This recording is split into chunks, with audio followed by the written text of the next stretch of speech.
को वो सो रहे हैं और एकदम से अचानक से पैर के बड़े अंगूठे में दर्द शुरू हो गया। ये दर्द बहुत सीवियर होता है और इतना सीवियर कि अक्सर नींद से इंसान उठ जाता है। लेकिन हर पेशेंट जिसका यूरिक एसिड बढ़ा है उसके जोड़ खराब हो हमेशा नहीं होता। उनकी एक फ़ोटो शूट या थी या कोई मॉडलिंग शूट था, वो भी उनको मिस करना पड़ा बिकॉज कि एक दिन पहले उनको सीवियर पेन हो गया। जो लोग प्रोटीन ज़्यादा खा रहे हैं या ज़रूरत से ज़्यादा खा रहे हैं या बॉडी उतने प्रोटीन को मेटाबोलाइज नहीं कर पा रही है प्रॉपर्ली, उन लोगों में यूरिक एसिड बढ़ता है। एक और अगर मैं पेशेंट की बात करूं तो ही वॉज लाइक कि मैं अल्कोहल टोटल कट डाउन नहीं कर सकता, मेरी सोशल रिक्वायरमेंट भी है। लोग तो जो जिनको हम पार्टी एनिमल्स कहते हैं वो सबसे ज़्यादा प्रोन होते हैं। ये मेल्स में ज़्यादा होता है, मेन में इसकी कोई हिस्ट्री नहीं होती। एकदम से अचानक सोते सोते पेन होगा या अर्ली मॉर्निंग में होगा और दर्द से ही आँख खुलती है। काफ़ी बार यूरिक एसिड के जो पेशेंट्स होते हैं जिनको यूरिक एसिड बढ़ गया, गाउट हो गया, वो हमारे पास आते हैं सैटरडे संडे के दिन। अच्छा। क्योंकि फ्राइडे को पार्टी कर ली, हो सकता है सैटरडे को भी एक और पार्टी कर ली और उसके बाद संडे को एकदम से लेवल शूट अप हो गया। ये मेल्स में ज़्यादा होता है, मेन में।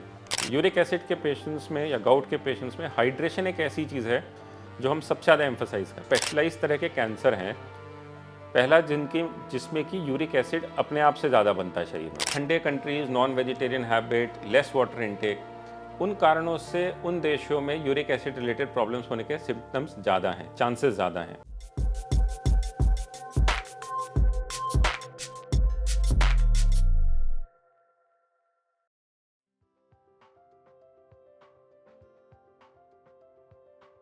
हाय एंड वेलकम टू एनबीटी स्वास्थ्य चर्चा। मैं हूं आपके साथ वर्षा दुबे और आज के हमारे सेशन में हम एक ऐसी प्रॉब्लम के बारे में बात करने वाले हैं जिसके बारे में शायद ही आपने सुना होगा। आज हम बात करने वाले हैं गाउट के बारे में। एक्चुअल में गाउट होता क्या है, इसके क्या क्या सिम्टम्स होते हैं और कैसे इसे ट्रीट किया जा सकता है, इन सारी चीज़ों को हम कवर करेंगे, जिसके लिए हमारे साथ मौजूद हैं डॉक्टर हिमांशु त्यागी, जो कि एक ऑर्थोपेडिक सर्जन है। Hello doctor. Hello, how are you? I'm good. How are you? All good, ma'am. Welcome to NBT स्वास्थ्य चर्चा। Thank you. Thanks a lot for having me here. Thank you so much sir, हमारे लिए time निकालने के लिए। और आज जिस सेशन के बारे में, आज जिस सब्जेक्ट के बारे में बात करने वाले हैं वो है गाउट। तो सबसे पहले तो मैं आपसे जानना चाहूँगी, बहुत से लोग हैं आई थिंक जिन्होंने गाउट के बारे में कभी सुना ही नहीं होगा। हम अर्थराइटिस के बारे में जानते हैं, हम अदर जो जॉइंट से जुड़ी हुई प्रॉब्लम्स होती हैं उनके बारे में जानते हैं, लेकिन आज हम जानना चाहेंगे कि एक्चुअल में गाउट होता क्या है। गाउट बीमारी अपने आप में बहुत कॉमन है। ज़्यादातर लोग इसको यूरिक एसिड की दिक्कत के नाम से जानते हैं। गाउट एक मेडिकल टर्म है। ज़्यादातर लोग जिनको की दिक्कत हुई है गाउट की, उनको जब डॉक्टर बताते हैं यूरिक एसिड बढ़ गया है जिसकी वजह से दिक्कत हुई है, तो वो जो कॉमन टर्मिनोलॉजी जो वो जानते हैं वो रहती है यूरिक एसिड की दिक्कत। तो शरीर में जब यूरिक एसिड बढ़ जाता है, अब वो दो कारणों से बढ़ता है कि जैसे किसी का शरीर यूरिक एसिड निकाल ना पा रहा हो, या दूसरा वो कि इसका शरीर ज़रूरत से ज़्यादा यूरिक एसिड बढ़ा रहा हो। तो इन दोनों सिचुएशन में जब यूरिक एसिड बढ़ जाता है और वो शरीर में कहीं इकट्ठा होने लग जाता है, जिसकी वजह से कि दर्द होने लगता है या दिक्कत होने लगती है, उस सिचुएशन को हम गाउट कहते हैं या यूरिक एसिड की दिक्कत कहते हैं आम भाषा में। ओके। और गाउट कैसे पता चलता है कि किसी की बॉडी में गाउट की प्रॉब्लम हो रही है, क्या मेजर सिम्टम्स होते हैं? जो सबसे पहला सिम्टम या कॉमन सिम्टम आता है पेशेंट को वो ये है कि जैसे रात को वो सो रहे हैं और एकदम से अचानक से पैर के बड़े अंगूठे में दर्द शुरू हो गया। ये दर्द बहुत सीवियर होता है और इतना सीवियर कि अक्सर नींद से इंसान उठ जाता है, उन्हें लगता है पता नहीं एकदम से क्या हो गया, अंगूठा सूज जाता है, लाल हो जाता है और चलने में दिक्कत होती है। तो नॉर्मली गाउट का जो अटैक होता है ये रात में पड़ता है। और इसका कारण ये रहता है कि जैसे अगर यूरिक एसिड किसी भी कारण से बढ़ा शरीर में, रात को जब सो रहे होते हैं, उस जो हमारा घुटने से नीचे का भाग होता है वहाँ पे यूरिक एसिड के क्रिस्टल्स, जिसको कि हम टॉफ़ी क्रिस्टल्स कहते हैं, वो जमा होने लगते हैं। तो जब नींद में होता है, इंसान सो रहा होता है, एकदम से वो जमा हो जाता है, एक लेवल से ऊपर वहाँ पे कॉन्सेंट्रेशन चला जाता है, तो इस तरह से सीवियर दर्द शुरू हो जाता है, मोस्टली बड़े अंगूठे के टो के जॉइंट में। ओके। और किसी भी बॉडी पार्ट में हो सकता है, जॉइंट्स में? ये किसी भी बॉडी पार्ट में हो सकता है, लेकिन ज़्यादा कॉमन है घुटने से नीचे, क्योंकि ये अगर हम बायोकेमिस्ट्री वाइज देखें तो ये क्रिस्टल्स हेवी होते हैं। तो जब हम खड़े हो रहे होते हैं, चल रहे होते हैं या बैठे होते हैं, जैसे आप और मैं अभी बैठे हैं जी, तो जो भाग ग्रेविटी का सबसे ज़्यादा जहाँ पे ग्रेविटी पड़ रही है वो है घुटने के नीचे का।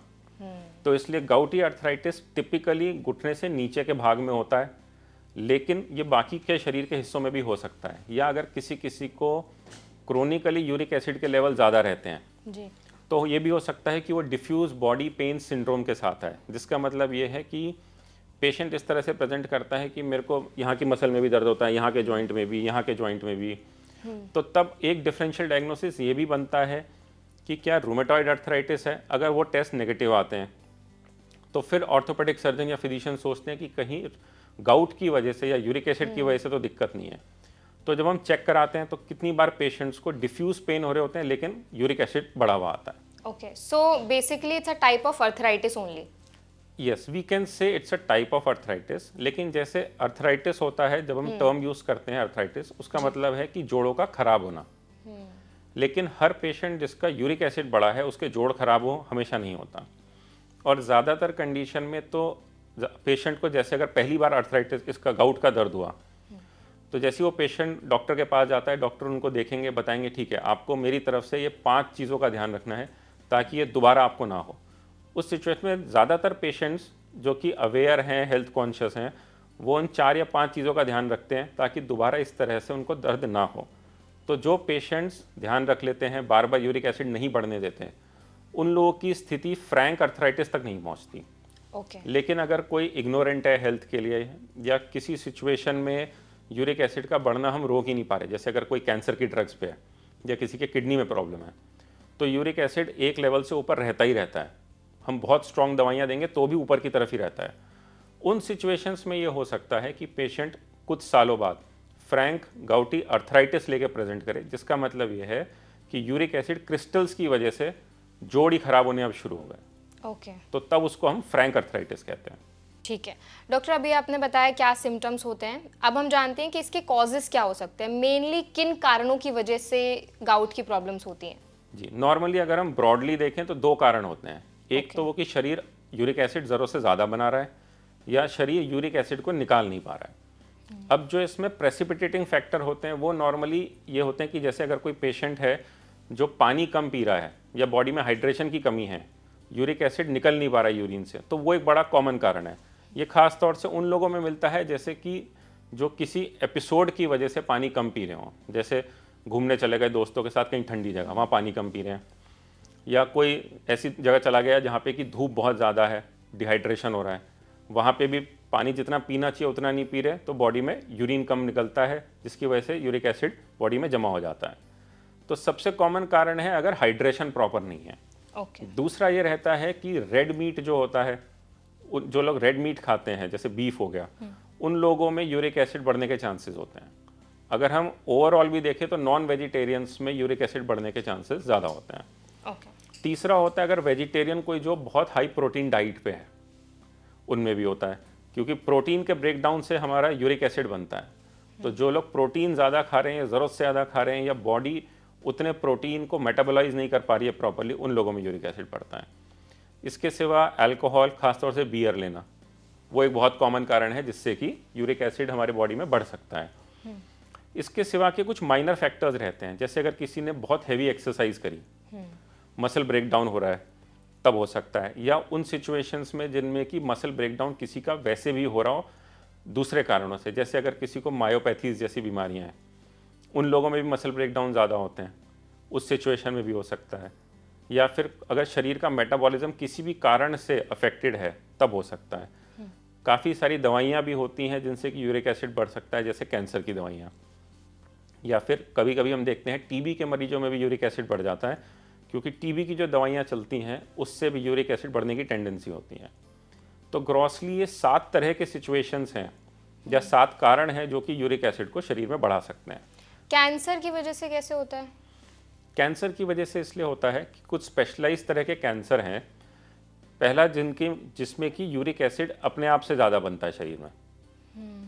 दूसरा ये होता है कि कभी कभी हमें दवाइयाँ ऐसी देनी पड़ती हैं जो कि कैंसर ट्रीटमेंट के लिए ज़रूरी है, लेकिन उनका साइड इफ़ेक्ट है कि यूरिक एसिड बढ़ रहा हो। और तीसरा वो सिचुएशंस जिसमें कि किडनी प्रॉपरली फंक्शन ना कर पा रही हो, क्योंकि मेन काम तो किडनी का है यूरिक एसिड को बाहर फ्लश करना। तो काफ़ी बार पेशेंट्स हमारे पास आते हैं, जो कि एक बड़ा कॉमन क्लिनिकल सिनेरियो है कि पेशेंट को कैंसर है, दवाई भी देनी जरूरी है कैंसर की, और यूरिक एसिड भी बढ़ रहा है जिसकी वजह से दर्द हो रहे हैं। Okay. तो उस सिचुएशन में हमको प्रोज एंड कॉन्स देख के उस हिसाब से दवाई की डोज को एडजस्ट करना पड़ता है। ओके, जैसे अभी आपने बताया कि एक बहुत अलग अलग तरीके के आपके पास पेशेंट्स आते हैं, आपकी अब तक की इस जो प्रॉब्लम से रिलेटेड क्या सबसे सीरियस केस आपके पास आया है? सबसे सीरियस तो नहीं कहूँगा, लेकिन एक पेशेंट था जो कि बार बार हमारे पास यूरिक एसिड की वजह से आता था दिक्कत लेके। वो एक बिजी एग्जीक्यूटिव था, ट्रैवलिंग बहुत रहती थी। ओके। तो हम कहते थे सर आप बाहर जाते हो तो कम से कम पानी पी लो आप अच्छे से, कम से कम यूरिक एसिड ना बढ़ने दो। वो कहते थे कि उनका मतलब सोशल इंटरेक्शन इतना है, बार बार जैसे किसी के साथ ट्रैवल करना है या मीटिंग में उठ के पानी मतलब बाथरूम नहीं जा सकते। तो वो एक ऐसी सिचुएशन थी कि हम उस तरह के पेशेंट्स को खास तौर से समझाते हैं कि अगर आप ट्रैवल भी कर रहे हो, सोशल फंक्शंस में भी हो, आप पानी पीना कम मत करो। जैसे अगर 3 लीटर पानी पीना है दिन में, उनको हम कहते हैं आप 4 पियो, लेकिन फिर वो कहते हैं मुझे बार बार बाथरूम जाना पड़ेगा, या अगर मैं किसी सोशल फंक्शन में हूँ या बिजनेस मीटिंग में, वो ऑकवर्ड लगता है। तो काफ़ी बार लाइफस्टाइल रिलेटेड भी ऐसी दिक्कतें होती हैं जिससे पेशेंट को पता होते हुए भी वो सही चीज़ नहीं कर पाते। जैसे हम एक और अगर मैं पेशेंट की बात करूं तो ही वॉज लाइक कि मैं अल्कोहल टोटल कट डाउन नहीं कर सकता, मेरी सोशल रिक्वायरमेंट भी है। अच्छा। तो उस वजह से भी काफ़ी पेशेंट्स होते हैं वो बार बार यूरिक एसिड की दिक्कत से आते रहते हैं। या कुछ लोग ऐसे हैं कि जो फूड हैबिट नहीं कंट्रोल कर पाते, कि जिनको नॉनवेज खाना ही खाना है, वो कहते हैं कि मेरा तो खाए बिना काम चलेगा नहीं। तो काफ़ी बार पेशेंट्स जो होते हैं वो ऐसी दिक्कतों के साथ आते हैं where they are not ready to modify their lifestyles. उस सिचुएशन में हमें काफ़ी मुश्किल रहती है, क्योंकि हम उनको सिखाते हैं, समझाते हैं, ज़्यादातर पढ़े लिखे भी होते हैं, एजुकेटेड भी होते हैं, but because of social pressure या because of unacceptance they are not willing to follow the medical advice 100%। तो उसमें एक पेशेंट हमारे खास तौर से था जिनका कि मेरे ख्याल से वो मॉडलिंग इंडस्ट्री या किसी वैसे में थे जहाँ पे कि मतलब फिटनेस और उन सब पे उनको काफ़ी ध्यान देना है। उनकी एक फ़ोटो शूट या थी या कोई मॉडलिंग शूट था, वो भी उनको मिस करना पड़ा बिकॉज कि एक दिन पहले उनको सीवियर पेन हो गया। बाप रे। तो वैसी सिचुएशंस होती हैं कि जब पेशेंट फ़ोन करता है हमें कि डॉक्टर मैं यहाँ पे आया हुआ था, मेरा ट्रीटमेंट तो आपसे चल ही रहा है, अब मेरे को इतना सीवियर पेन हो गया, मैं क्या करूँ लास्ट मोमेंट। हाँ, तो इंस्टेंट रिलीफ के लिए क्या कर सकते हैं, कुछ तरीका है? इंस्टेंट रिलीफ के लिए जैसी पेशेंट हमारे पास आता है ओपीडी में, सबसे पहले हम उनको कहते हैं कि पैर को या जो भी बॉडी पार्ट इन्वॉल्व है, मोस्टली पैर ही होता है, उसको वो ऊपर रखें, उस पर बर्फ़ लगाएं और वो पानी पीना बढ़ाएं। ओके। ज़्यादातर सिचुएशंस में हमने देखा है कि जब एक बार क्रिस्टल्स बन के सेटल हो जाते हैं, तब अगर हम यूरिक एसिड का ब्लड टेस्ट भी करें तो भी वो नॉर्मल आ जाता है। तो काफ़ी पेशेंट्स को ये भी लगता है कि मैंने टेस्ट कराया, नॉर्मल आ गया है, लेकिन फिर क्यों दिक्कत हो रही है। तो उन क्रिस्टल्स को वॉश आउट करना ज़रूरी है। तो सबसे पहली चीज़ जो कोई भी यूरिक एसिड या गाउट का पेशेंट कर सकता है वो ये है कि अगर पैर में दर्द हो रहा है, पैर को ऊपर रखे, उसमें बर्फ़ लगाए, पानी पिए ताकि वो वॉश आउट हो।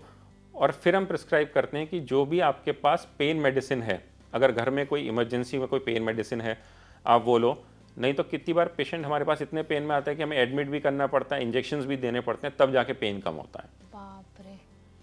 और इन पेशेंट्स को फ्यूचर हिदायत यही होती है कि पानी अच्छा पिएं, अल्कोहल ना पिएं और वेजिटेरियन डाइट फॉलो करें, या वो डाइट फॉलो करें जिसमें कि प्रोटीन जितना रिक्वायर्ड है बस उतना हो, एक्सेसिव ना हो। तो नॉनवेज की वजह से क्यों इतना ज़्यादा ट्रिगर होता है? क्योंकि नॉनवेज एक हाई सोर्स ऑफ प्रोटीन है, ओके। और जो यूरिक एसिड है वो प्रोटीन मेटाबॉलिज्म का ही ब्रेकडाउन प्रोडक्ट है। तो वो सिचुएशंस में जहाँ शरीर इफेक्टिवली उसको वॉश आउट नहीं कर पा रहा है, उस सिचुएशन में अगर हम नॉनवेज खाएंगे ज़्यादा या फिर हाई प्रोटीन डाइट खाएंगे ज़्यादा, तो ऑलरेडी एक तो शरीर की क्षमता कम है ब्रेक डाउन करने की, और दूसरा अगर शरीर ब्रेक डाउन नहीं कर पा रहा, हम ऊपर से और प्रोटीन दे रहे हैं, तो इनवेरिएबली उस पेशेंट को काफ़ी चांसेस हैं कि यूरिक एसिड बढ़ जाएगा और इस तरह से अर्थराइटिस फ्लेयर अप हो जाएगा। और इसके अलावा किस तरह के लोग जो होते हैं उनमें ज़्यादा होने के चांसेस होते हैं? प्रोन किस तरह के लोग होते हैं? ज़्यादातर लोग तो जो जिनको हम पार्टी एनिमल्स कहते हैं वो सबसे ज़्यादा प्रोन होते हैं। पार्टी एनिमल से मेरा मतलब यह है जिनको एक कंट्रोल नहीं रहता कि क्या खा रहे हैं, क्या पी रहे हैं, एक बार पार्टी में पहुंच गए। इसलिए काफ़ी बार यूरिक एसिड के जो पेशेंट्स होते हैं जिनको यूरिक एसिड बढ़ गया, गाउट हो गया, वो हमारे पास आते हैं सैटरडे संडे के दिन। अच्छा। क्योंकि फ्राइडे को पार्टी कर ली, हो सकता है सैटरडे को भी एक और पार्टी कर ली, और उसके बाद संडे को एकदम से लेवल शूट अप हो गया। तो वो जो सिचुएशंस हैं या वो लोग हैं जिनको ये नहीं पता चलता कितना अल्कोहल लेना है, या पी ली इसका ये नहीं पता चलता कि मेरे को तो डॉक्टर ने मीट अवॉइड करने को बोला था, खा लिया, वो लोग हैं जो एक्चुअल में प्रॉब्लम ज़्यादा और फ्रीक्वेंटली झेलते हैं। आपने बताया कि प्रोटीन अगर आप ज़्यादा उस तरीके के फूड आइटम्स लेते हो तो आपको ये प्रॉब्लम ज़्यादा हो सकती है, ये ट्रिगर भी हो सकता है। और किस तरह के फूड आइटम्स हैं जिनको गाउट होने की प्रॉब्लम्स हो सकती हैं, उनको वो अवॉइड करने हैं? एक बड़ी कॉमन सी चीज़ है, जैसे फ्रूट शुगर जिसे हम कहते हैं, फ्रक्टोज। हाँ। तो फ्रक्टोज भी एक ऐसी चीज़ है जो कि यूरिक एसिड मेटाबॉलिज्म को बढ़ा सकती है, मतलब प्रोटीन मेटाबॉलिज्म को बढ़ाती है या प्रोटीन ब्रेकडाउन प्रोडक्ट्स को बढ़ाती है। तो फ्रक्टोज अगर आप वैसे देखें जैसे हनी में होता है या फ्रूट शुगर में है, लेकिन इसी तरह की कॉर्न सिरप एक चीज़ होती है, उसमें भी फ्रक्टोज बहुत होता है। तो मतलब सिर्फ अगर हमने नॉनवेज अवॉइड कर लिया या हाई प्रोटीन डाइट अवॉइड कर ली, वो भी काफ़ी नहीं है। तो साथ में अगर हम फ्रक्टोज प्रोडक्ट्स भी अवॉइड करें, तब भी it helps in a big way to reduce the uric acid level. तो ये बड़ी कॉमन चीज़ है। नॉर्मली वेजिटेरियंस में एक मिसकंसेप्शन है कि हम फ्रूट्स कितना भी खा लें, बट अगर किसी को यूरिक एसिड की प्रॉब्लम है तो फ्रूट्स खाना भी एक लिमिट में ही इम्पॉर्टेंट सही है। है। और किस तरह के फूड आइटम्स हेल्पफुल हो सकते हैं? नॉर्मली तो फूड आइटम से ज़्यादा जो हाइड्रेशन है वो हेल्प करता है। अच्छा। फूड आइटम्स में तो आप अपनी डाइटरी हैबिट्स के हिसाब से या अपनी जो भी फैमिली आपकी हैबिट्स हैं उस हिसाब से आप देख सकते हो कि आपके फैमिली में क्या चीज़ें आराम से आप रोज़ खाने में ले सकते हैं, जो कि जिसमें कि प्रोटीन एडिक्वेट मात्रा में है लेकिन ज़्यादा नहीं है। ओके। लेकिन हाइड्रेशन एक ऐसी चीज़ है जो आपको कंट्रोल करना है और आप कर भी सकते हैं। तो हाइड्रेशन एक ऐसी चीज़ है कि जैसे अगर कोई 3 लीटर पानी पीता है दिन में, सपोजिंग अगर हम दिल्ली की बात करें, सर्दियाँ हो जाती है पानी पीना कम हो जाता कम है, हो जाता है। गर्मियाँ होती हैं पानी पीना बढ़ जाता है। उस सिचुएशन में भी हम ये कहते हैं 3 litres of minimum fluid intake should be there. 3 litre पानी के बाद भी यूरिक एसिड बढ़ रहा है तो हम कहते हैं 4 पियो, 4.5 पियो, वो ज़रूरी है। तो इसलिए पानी पीते रहना ज़रूरी है, वो इसलिए भी ताकि सिर्फ अगर हम यूरिक एसिड की बात करें, यूरिक एसिड तो वॉश आउट होता ही है, लेकिन अगर हम पानी पियेंगे तो और भी बहुत सारे माइनर ऐसे Toxins. टॉक्सिक एलिमेंट्स हैं जो यूरिनरी सिस्टम से बाहर फ्लश आउट होते रहते हैं। मतलब हाइड्रेशन काफ़ी इंपॉर्टेंट है।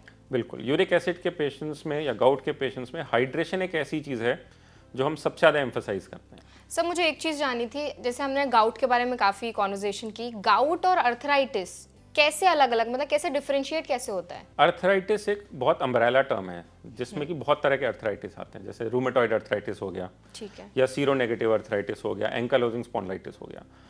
उसी में अगर गाउट की वजह से कोई जोड़ खराब हो रहा है तो हम उसको गाउटी अर्थराइटिस कहते हैं। मतलब गाउटी अर्थराइटिस एक supposedly it's a and product of repeated inflammations in a joint because of uric acid.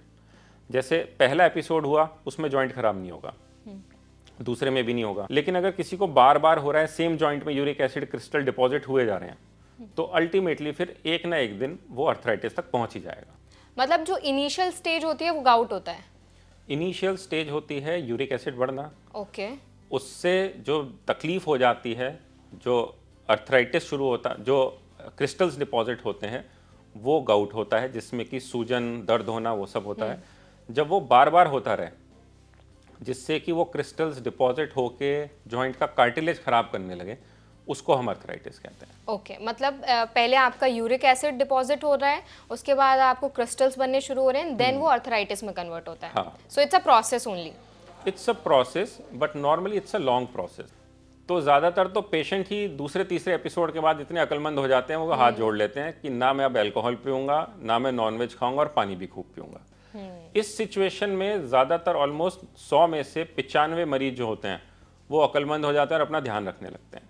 सिर्फ जो बचे हुए 5% हैं उनमें ये होता है कि वो पहले एपिसोड को नेग्लेक्ट करते हैं कि ठीक है एक बार हो गया कोई बात नहीं, लेकिन दूसरे तीसरे एपिसोड तक तो वो भी अक्लमंद हो जाते हैं। ओके। तो इसलिए अगर हम बात करें कि 1000 पेशेंट्स को अगर यूरिक एसिड की वजह से दर्द हो रहा है, उसमें से कोई एक ही होगा जो कि इसको इतना बढ़ने दे कि उसको लास्ट में गाउटी अर्थराइटिस हो जाए। ओके। और दर्द जहाँ पे गाउट बन रहा है उसी पोजीशन पे होता है? हाँ, जैसे अगर हम बात करें कि किसी को एंकल में गाउट हो गया ठीक है। या ग्रेट टो में हो गया, तो नॉर्मली उसी जोड़ में जब 10-12 बार इस तरह से जो मतलब इन्फ्लेमेशन हो जाता है, क्रिस्टल्स जमा हो जाते हैं, तब जाके अर्थराइटिक के चेंजेस शुरू होते हैं। ओके। तो वो एक ही जॉइंट जहाँ पे बार बार हो रहा है वो अर्थराइटिस में इन्वॉल्व होता है। और जनरलाइज्ड जॉइंट इन्वॉल्वमेंट या अर्थराइटिस गाउट में उन लोगों को होता है जिनको कि कोई मेटाबॉलिक प्रॉब्लम हो, जैसे जैसे कि शरीर में किसी भी कारण से यूरिक एसिड क्रिस्टल्स या यूरिक एसिड लेवल बढ़ा हुआ ही रह रहा है। उन सिचुएशंस में हमें दिखता है कि जनरलाइज्ड बॉडी पेन्स या जॉइंट पेन्स रहता है, लेकिन नॉर्मली इस सिचुएशन का जो पेशेंट होता है वो रेगुलर मेडिसिन पे होता है गाउट के लिए। तो वो लोग अपने रिपीटेड चेक्स भी कराते रहते हैं, या अगर फॉलोअप्स भी करा रहे हैं तो भी doctor uric acid level check करते रहते हैं।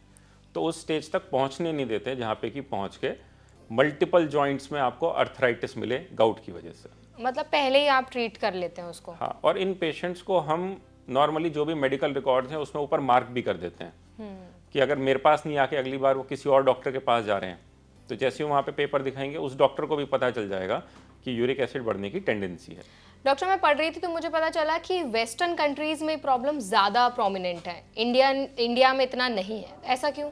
वेस्टर्न कंट्रीज़ में खास तौर से जो ठंडे कंट्रीज़ हैं वहाँ पे वाटर इनटेक कम है and their dependency on non veg food is higher. तो ये दो कारण हैं जिनकी वजह से कि वहाँ पे यूरिक एसिड बढ़ने की टेंडेंसी ज़्यादा रहती है। और साथ में अगर वो ठंडे कंट्रीज़ हैं तो वहाँ अल्कोहल कंजप्शन ज़्यादा है। ओके। तो ओवरऑल अगर हम देखें ठंडे countries, non vegetarian habit, less water intake, उन कारणों से उन देशों में यूरिक एसिड रिलेटेड प्रॉब्लम्स होने के सिम्टम्स ज़्यादा हैं, चांसेस ज़्यादा हैं। और अगर हम इंडिया की बात करें तो इंडिया में हमारे कल्चर में हार्ड कोर नॉन वेजिटेरियंस कम है। हमारे सो कॉल्ड नॉन वेजिटेरियंस भी ऐसे नहीं है कि जहाँ हफ्ते में 2 या 3 बार उनके घर में नॉन वेज बनता हो, and they are very much open to vegetarian food also. Water consumption is also better in India, and not the alcohol consumption above the age of 18 is less as compared to other Western countries. तो Indian population overall अगर हम देखें तो हमारी dietary habit जो है लो on protein है या मॉडरेट ऑन प्रोटीन है, हाई ऑन प्रोटीन नहीं है, या नॉन वेज बेस्ड डाइट नहीं है हमारी। और इंडिया में अल्कोहल जो है it is still not a accepted family norm. जैसे काफ़ी कंट्रीज़ हैं, अगर हम यूरोपियन कंट्रीज़ की बात करें या रशिया की बात करें, तो alcohol consumption is more of a family accepted norm. India में ऐसा नहीं है। जैसे अगर कोई जॉइंट फैमिली है या जॉइंट फैमिली नहीं भी है, न्यूक्लियर फैमिली भी है, तो भी अगर फादर को या मदर को अल्कोहल कंजम्पशन ओकेजनली करना हो तो ये देखते हैं कि कम से कम बच्चों के सामने तो ना करें। ट्रू। या अगर पेरेंट्स रह रहे हैं साथ में तो उनको ये है कि ठीक है, अगर मैंने पी है तो कम से कम मैं इतनी नहीं पीऊँ कि भाई घर जाने में मम्मी के सामने शर्म आए। आई थिंक बहुत रेयर ही है कि घर में अल्कोहल पीते हैं लोग इंडिया में। हाँ, वो कल्चर इंडिया में कम है। तो ओवरऑल हमारी कंट्री में हमको गाउट से होने वाले अर्थराइटिस के केसेस भी कम मिलते हैं, क्योंकि एक तो फूड हैबिट हमारी बेटर है और थोड़ा सोशल नॉर्म्स जो हैं हमारी, they are less in favour of daily alcohol consumption या फैमिली अल्कोहल कंजप्शन। हमारे यहाँ पे ऐसा ट्रेंड नहीं है कि घरों में लोग पी रहे हो, या पीते भी हैं तो शर्म करते हैं। तो उस हिसाब से हमारी कल्चर भी जो है हमारे लिए फेवरेबल है कि कम से कम इस तरह से रिपीटेड गाउटी अटैक्स वाले पेशेंट जो हैं वो इंडिया में कम है। एक लाइन ऑफ रिस्पेक्ट तो रहता ही है कि नहीं, वो मेंटेन करना ही है। हाँ, और ज़्यादातर केसेस में तो आजकल तो वाइफ भी धमका देती है, अगर पिए तो घर मत आना। ये चीज़ तो आई थिंक इंडिया में बहुत से मेन का आई थिंक यही प्रॉब्लम है कि घर तो नहीं जा सकते, अगर हमने पिया है, अगर हमने अल्कोहल कंज्यूम किया है तो घर तो अब जाना ऑप्शन है ही नहीं। उस सिचुएशन में या उन चक्करों में भी काफ़ी बार ऐसा होता है कि आदमी खुद ही कहते हैं नहीं यार, घर पिया तो वो घर में घुसने नहीं देंगे, फालतू का कलेश कौन झेले। कौन झेले। बिल्कुल। डॉक्टर, हमने अभी गाउट के बारे में आपसे समझा, इसके सिम्टम्स क्या होते हैं, कॉजेस क्या होते हैं और किस तरह के लोग ज़्यादा प्रोन होते हैं। तो मैं कुछ टेस्टिमोनियल्स देख रही थी, वहाँ पे कुछ लोग थे वो बोल रहे थे कि एक टाइम पे जब मुझे गाउट हुआ तो मैं घर से बाहर तक नहीं निकलता था क्योंकि ये इतना स्कैरी दिखता है, लोग इतना कॉन्फिडेंट फील भी नहीं करते। तो आई एम श्योर आपके पास भी इस तरह के पेशेंट्स आते होंगे। काफ़ी पेशेंट्स आते हैं। रिसेंटली अभी थोड़े दिनों पहले ही एक पेशेंट आया था जो कि रात को करीब 2-3 बजे आए, and he was in so much of pain, he was not able to get up and even go to bathroom. तो वो आए, उनको हमने एडमिट किया, उनके टेस्ट हुए, काफ़ी उनको पेन किलर्स लगी, तब जाके नेक्स्ट डे तक वो थोड़े सेटल डाउन हुए। तो काफ़ी बार क्या है, gout is more of a unannounced disease. जैसे हमें कोई सुबह इंपॉर्टेंट बिजनेस मीटिंग है, उसमें जाना है, या किसी को ट्रैवल करना है, उस सिचुएशंस में क्या होता है, अगर इसका एक्यूट अटैक पड़ जाए तो आपका जो भी प्लान है आपको पोस्टपोन ही करना पड़ता है। काफ़ी पेशेंट्स ऐसे होते हैं जैसे अगर उनको फ्लाइट में इसका अटैक शुरू हुआ, पेन शुरू हुआ अर्थराइटिस का, तो कितनी बार तो ये होता है कि जब तक वो पहुंचते हैं अपनी डेस्टिनेशन पे, उतर के सबसे पहले उनको हॉस्पिटल ही ले जाना पड़ता है। और ख़ास तौर से ये हम तब होता है जब कोई लॉन्ग ट्रैवलिंग कर रहा हो, कनेक्टिंग फ्लाइट्स हो, कि पानी कम पिया है, उन सिचुएशंस में। तो ज़्यादातर पेशेंट्स जो इस तरह के एक्यूट एपिसोड्स के साथ आते हैं, वो आते हैं सैटरडे को या संडे को, या आफ्टर अ लॉन्ग ट्रैवल, या travel from a very cold place जहाँ उन्होंने पानी कम पिया हो, या फिर travel from a very hot place जहाँ पे कि हॉट वेव्स चल रही हो, बॉडी डिहाइड्रेट हो गई है, उस तरह की सिचुएशंस हो। तो जैसे आपने बताया कि अगर हाइड्रेशन कम होता है, ये एकदम से तो ट्रिगर नहीं होता होगा पेन, पहले कुछ हिस्ट्री तो रही होगी। नॉर्मली इसकी कोई हिस्ट्री नहीं होती। एकदम से अचानक सोते सोते पेन होगा या अर्ली मॉर्निंग में होगा और दर्द से ही आँख खुलती है। अच्छा। सिर्फ जिन लोगों को क्रोनिकली यूरिक एसिड लेवल ज़्यादा रहते हैं उन लोगों को पता चलता है कि हाथ में दर्द हो रहा है या इधर दर्द है 2 हफ्ते से या 2 महीने से, बट वो परसेंटेज ऑफ पेशेंट्स बहुत कम होते हैं।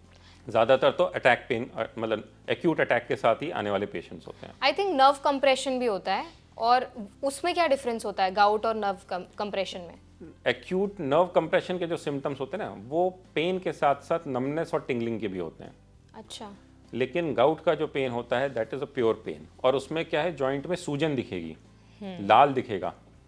लेकिन जो नर्व रिलेटेड पेन्स होते हैं उसमें सूजन या लाल होना नहीं दिखता, उसमें पेन होता है और साथ में हाथ में ऐसा लगेगा या पैर में ऐसा लगेगा कि सुन्न हो गया, काम नहीं कर रहा, नमनेस रहेगी, या किसी किसी को फ्रैंक पैरालिसिस भी हो सकता है। क्या पूरे बॉडी के पार्ट में पेन स्प्रेड होता है?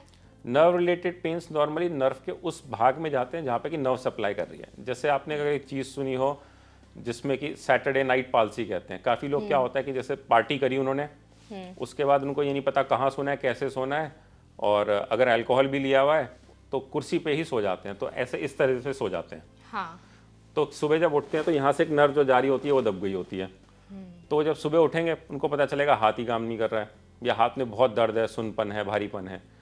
तो वो सिचुएशंस होती हैं कि जहाँ पे एक स्पेसिफिक कोई नर्व दब गई, वो नर्व दबने से वो नर्व का जो काम है वो हैम्पर होता है। अगर उसका नर्व का काम है हाथ को ऊपर नीचे करना, तो वो चीज़ नहीं होगी।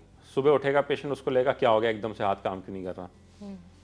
तो वो प्रेजेंटेशन वाइज गाउट और नर्व रिलेटेड पेन्स में फ़र्क रहता है। ओके। और जो गाउट प्रॉब्लम्स हैं, क्या ये जेनेटिक होती है?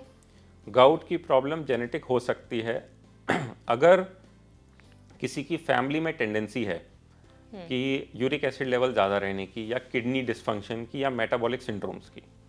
उन सिचुएशन में काफ़ी बार एक ही पेशेंट, मतलब एक ही फैमिली के बहुत सारे पेशेंट्स हमारे पास आते हैं और सबके एक जैसे सिम्टम्स होते हैं, या सबको रिपीटेड अटैक्स ऑफ गाउट पड़ रहा होता है। तो उस सिचुएशन में हम फिर इन्वेस्टिगेट करके देखते हैं कि वो क्या चीज़ कॉमन है इस फैमिली में जिसकी वजह से कि इनको रिपीटेड अटैक्स पड़ रहे हैं। मतलब जेनेटिकली स्प्रेड हो सकता है? जेनेटिक प्रीडिस्पोजिशन है, लेकिन कोई बहुत स्ट्रांग भी नहीं है। मतलब ऐसा नहीं कि अगर किसी फादर को गाउट की प्रॉब्लम हो तो बेटे को होगी। और ये भी हो सकता है कि अगर प्रॉब्लम है भी, मेटाबॉलिज्म कुछ हद तक अफेक्टेड है भी, तो भी अगर जैसे बेटे के पानी पीने की आदत है कि पानी खूब पीता है, सुबह उठते ही 1 गिलास पानी पीता है या 2 गिलास पानी पीता है, हो सकता है उस बच्चे को उम्र भर ना पता चले कि उसकी फैमिली में इस तरह की टेंडेंसी थी। तो it is not a rule कि अगर फैमिली में रन कर रहा है किसी को गाउटी अर्थराइटिस तो आगे भी रन करेगा ही, ऐसा कोई रूल नहीं है। डॉक्टर, आपको लगता है कि आज इंडिया में गाउट के बारे में लोग इतना अवेयर हैं? नॉर्मली गाउट के बारे में अगर हम अवेयरनेस की बात करें तो इंडिया में सिर्फ जो पेशेंट है जिसको कि ये बीमारी है या जो फैमिली में रन कर रही है उन्हीं को इसके बारे में पता है। ओवरऑल गाउट जो है ये एक जनरल अवेयरनेस का थीम या टॉपिक नहीं है इंडिया में। इसका कारण ये भी है कि किस पेशेंट को या किस फैमिली के लोगों को इसके होने की टेंडेंसी है, अगर हम उनको ही इसके बारे में एजुकेट कर लें तो भी बहुत है। क्योंकि ऐसा भी नहीं है कि ये हर किसी को होगा ही, या ऐसा भी नहीं कि सारे बियर पीने वालों को हो या सारे नॉन वेजिटेरियंस को हो। और ये नॉर्मली क्योंकि एक एपिसोडिक पेन होता है तो ज़्यादातर लोग जिनको अगर ये हुआ भी उसके बाद वो अपने आप से अगर एक डिसिप्लिन डाइट या एक्सरसाइज रूटीन या फिर स्ट्रेस कम रखना, इन चीज़ों को फॉलो करने लगें तो ये भी हो सकता है उनको भी लाइफ में तो कभी दोबारा ना हो। तो इसलिए ओवरऑल जनरल अवेयरनेस की अगर हम बात करें या पब्लिक अवेयरनेस कैंपेन गाउट की हम बात करें तो उसकी शायद इंडिया में ज़रूरत भी नहीं है और सब लोगों को इसके बारे में जानना इतना ज़रूरी भी नहीं है। ओके। और विद टाइम आपको क्या लगता है ये बीमारी बढ़ रही है या कम हो रही है? विद टाइम मुझे लगता है इस बीमारी का जो सीवियर रूप है वो तो कम हो रहा है। ओके। लेकिन ओवरऑल एपिसोडिक जो प्रेजेंटेशन है शायद वो बढ़ रहा है, और वो इसलिए क्योंकि एक लाइफस्टाइल रिलेटेड मॉडिफाइबल फैक्टर भी है इस डिजीज़ में। जैसे अगर हम स्ट्रेस की बात करें तो stress also in some way contributes to high uric acid level, क्योंकि जब हम स्ट्रेस्ड आउट होते हैं तो बॉडी में कॉर्टिसोल लेवल्स बढ़ते हैं, जिसकी वजह से इस तरह की दिक्कतें बढ़ती हैं। तो अगर हम एपिसोड की बात करें तो वो तो मुझे लगता है बढ़ रहे हैं, लेकिन अगर हम गाउटी अर्थराइटिस या गाउट की वजह से होने वाला इररिपेरेबल डैमेज की बात करें तो वो एपिसोड्स अब कम हो रहे हैं इंडिया में, जो कि 15 साल पहले ज़्यादा थे, जब इतनी अच्छी दवाइयाँ नहीं थी, जब लोगों को पता नहीं था। अब मुझे लगता है कि overall patient specific awareness better है, लेकिन जनरल पब्लिक की अवेयरनेस जो है वो अभी भी कम है। वो कम है। मेन और वुमेन किन में ज़्यादा होने के चांसेस होते हैं?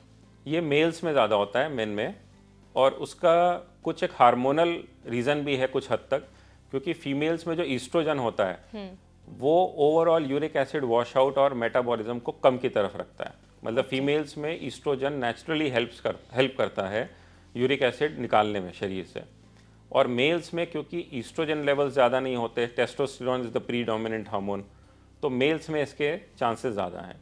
और जो अल्कोहल कंजप्शन है वो भी मेल्स में ज़्यादा है। तो इस वजह से, इन दो कारणों की वजह से मेल्स इसके ज़्यादा पेशेंट होते हैं। ओके। और इसमें पेन किलर्स लेना सही होता है? पेन किलर इसमें हम एक्यूट एपिसोड में देते हैं, लेकिन एज अ प्रोफाइलेक्टिक मेजर कि अगर किसी को यूरिक एसिड का दर्द होने का चांस है, वो पेन किलर खा ले और फिर मीट खा ले, वो हम एडवाइज़ नहीं करते हैं। ओके। क्योंकि वो उसका कोई इलाज नहीं है। पेन किलर का यूज़ तब है जबकि पेशेंट को दर्द हो रहा हो। जैसे जब कोई पेशेंट आता है एक्यूट फेज ऑफ पेन में जी।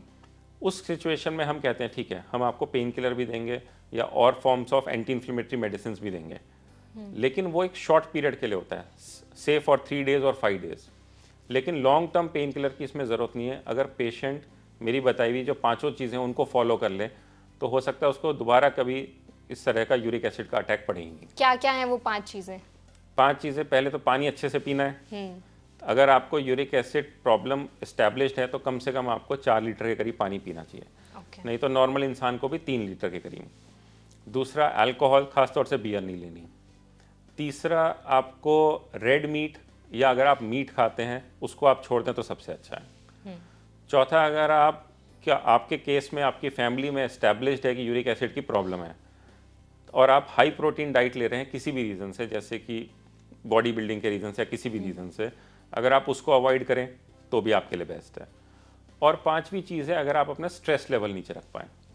स्ट्रेस लेवल से मेरा मतलब है कि ओकेजनल स्ट्रेस या कोई इवेंट रिलेटेड स्ट्रेस तो आप अवॉइड नहीं कर सकते। अब अगर किसी का एग्ज़ाम है तो स्ट्रेस होगा, एंजाइटी तो होती है, एंजाइटी होगी, लेकिन ओवरऑल काफ़ी सारे पेशेंट्स ऐसे होते हैं हमारे जिनको कि यूरिक एसिड की दिक्कत रही, उन्होंने मेडिटेशन शुरू किया या किसी तरह का योगा शुरू किया, उन सिचुएशंस में हमने देखा है कि वो पेशेंट्स फिर काफ़ी सालों तक सिम्टम फ्री रहे, उनको कभी दोबारा दवाई लेने आना ही नहीं पड़ा।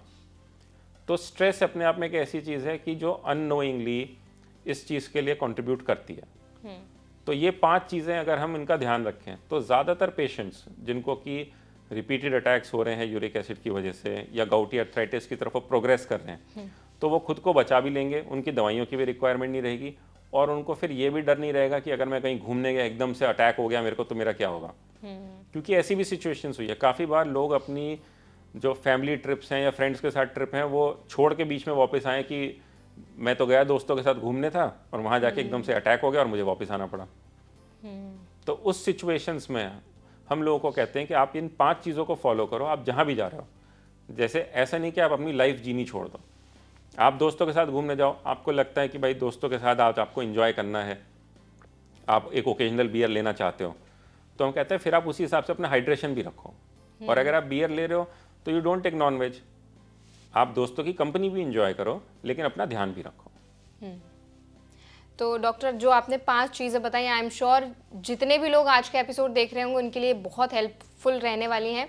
इसके साथ ही मेरा एक और सवाल है आपसे, जब हम अर्थराइटिस और गाउट की बात करते हैं तो गाउट की वजह से क्या बॉडी के अदर पार्ट्स पे भी कोई असर पड़ता है?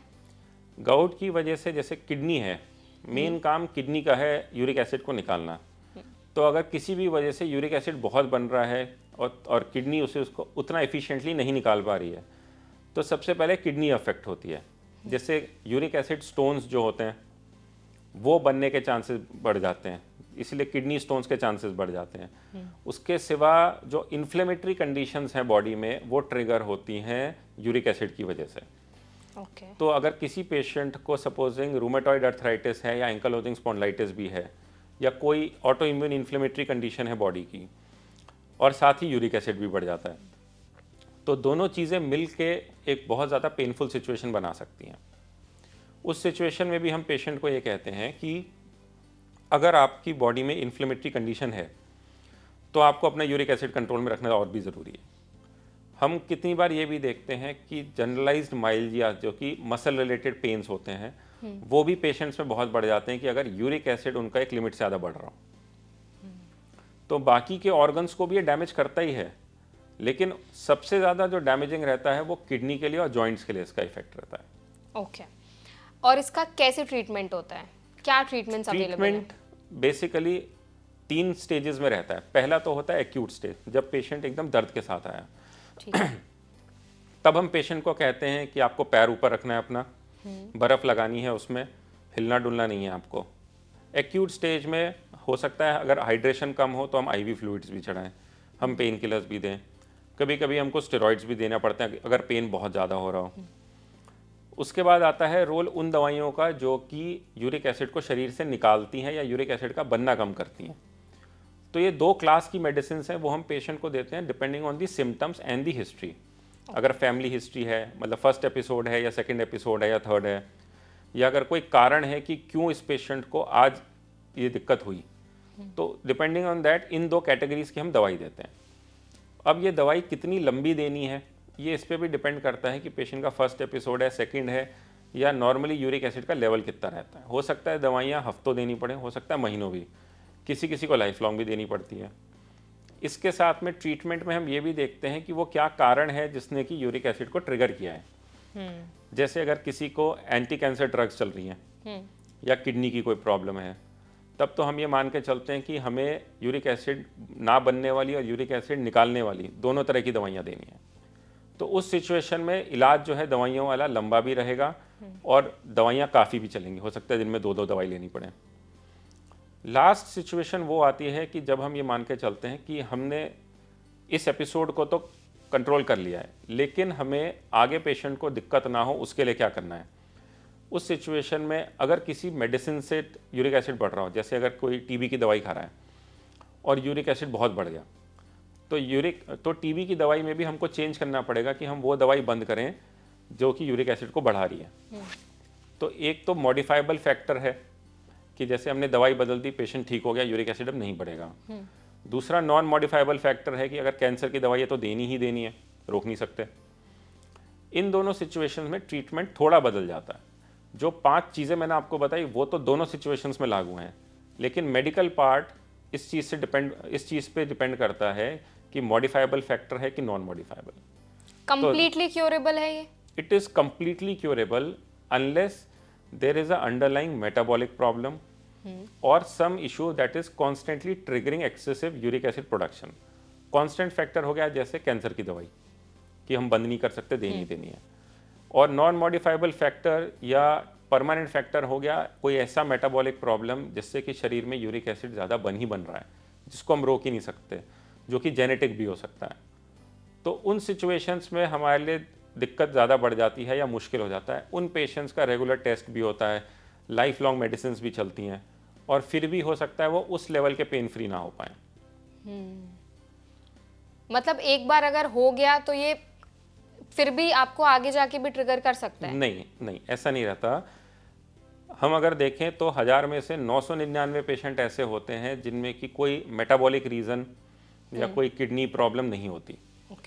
तो 999 लोगों को अगर हम 1000 में से देखें तो वो वैसे होते हैं जिनका कि किसी कारण से यूरिक एसिड बढ़ गया, जैसे दोस्तों के साथ पार्टी कर ली। तो उन सिचुएशंस में तो क्या है, we can treat it, maybe we treated once and they get treated for lifetime, क्योंकि आगे वो ध्यान रखेंगे। इतना सीवियर दर्द हुआ, उन्होंने बोला बस अब हाथ जोड़ लिया, इस दर्द को हम दोबारा नहीं होने देंगे, समझ आ गया एक बार, समझ आ गया। तो 1000 में से 999 तो एक बार ठीक हो गए तो लाइफ लॉन्ग ठीक रहते हैं, या एपिसोडिक कभी पेन होता है और दवाई की ज़रूरत पड़ती है।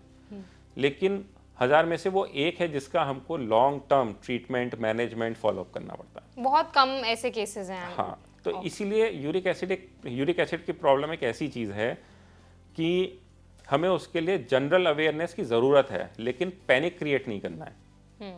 ये जैसे अभी कोविड होके गया, कोविड एक ऐसी चीज़ थी कि उसके लिए पब्लिक अवेयरनेस की ज़रूरत थी कि एक से दूसरे को फैलेगा, दूसरे से तीसरे को दिक्कत कर रहा था, हॉस्पिटल्स में बेड की कमी पड़ रही थी। लेकिन यूरिक एसिड वाली प्रॉब्लम ऐसी है कि एक से दूसरे को नहीं फैलेगी, और अगर फैमिली में है भी तो फैमिली में भी इसका पेनिट्रेशन कोई बहुत हाई नहीं है। पेनिट्रेशन से मतलब वो होता है वो बीमारी कि जो अगर फादर को है तो बेटे के जाने के चांसेस बहुत ज़्यादा हैं। तो अगर कोई ऐसा डिजीज़ होता है कि जिसकी फैमिलियल पेनिट्रेशन बहुत ज़्यादा होती है कि अगर फादर को है तो बेटे को होने के 50% चांस है, जैसे कि HIV हो गया, बाकी और HIV भी ऐसी चीज़ है कि अब उसको हम काफ़ी हद तक कंट्रोल कर सकते हैं, क्योंकि उसका स्प्रेड होने के लिए बॉडी फ्लूइड एक्सचेंज होना ज़रूरी है जी।